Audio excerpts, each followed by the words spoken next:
Magandang araw sa inyo. Ito yung first vlog natin na magpe-pelletize tayo na may kasamang gulay. Na nakakuha nga pala kami ng mga pechay dun sa palengke. Yung mga tinatapon ng pechay.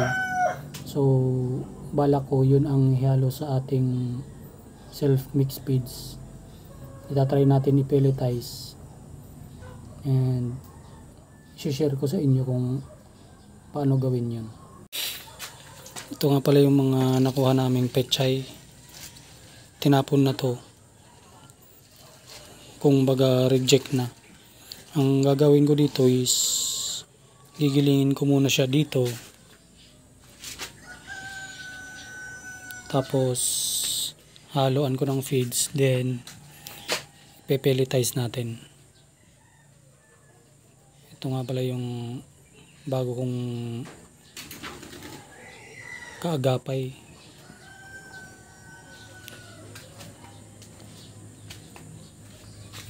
Yan yung bago kong pelletizer.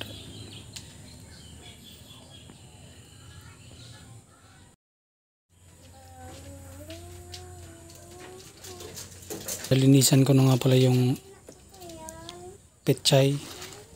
Inalis ko lang yung mga bulok tsaka yung may mga uod. Ang sunod naman natin gagawin is gigilingin natin dito.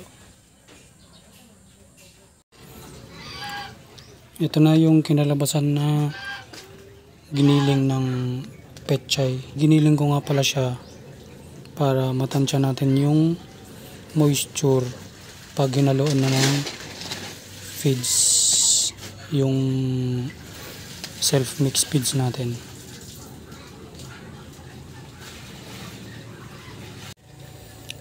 Haluan ko nga pala siya ng self-mix feeds na 5 kilo. Tatry natin yung consistency. Yung self-mix feeds pala natin, ang kasama niya na darak,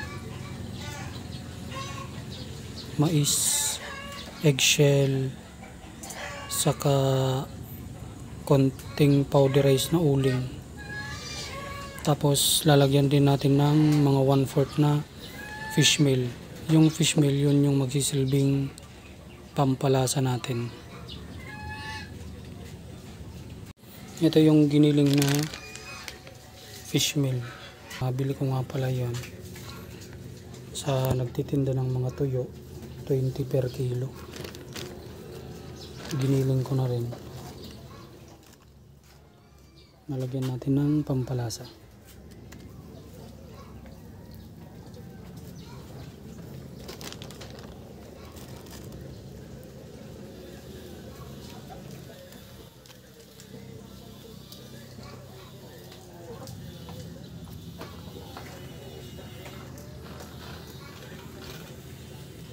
Haluin lang ng maayos. Na-mix ko na pala siya. And di ko nalinagyan ng tubig kasi yung pechay may magtutubig na rin yun. Itatry kong isasalang sa pelletizer siguro kasi pag ganito na yung consistency, kaya na siyang i-pelletize.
ganito yung kinalabasan.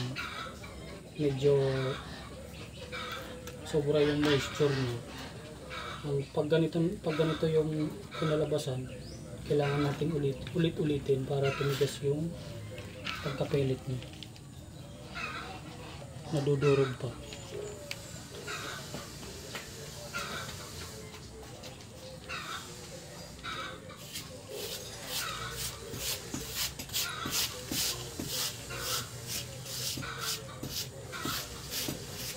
Kina? Pause.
Ayan po yung final output ng ating self-mix feeds flavored pichay. Air dry lang natin para kahit i-stock hindi siya masisira.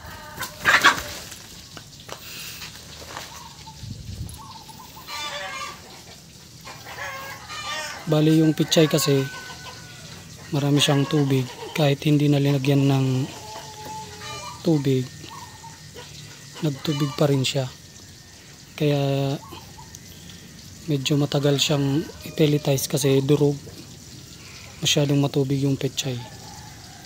Dinagdagan ko ng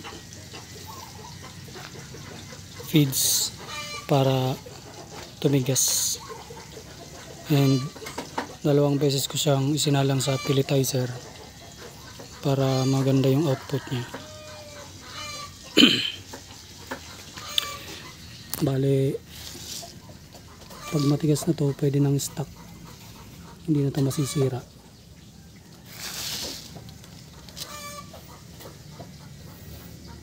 Hanggang sa susunod na vlog, ibang flavor naman. Hanggang dito na lang muna. Kung nagustuhan niyo yung video, like and subscribe. Maraming salamat.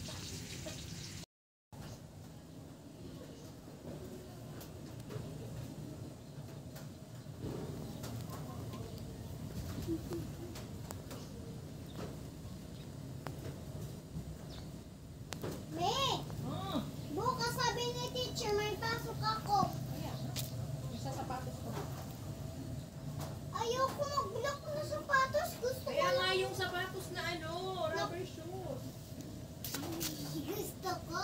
Gusto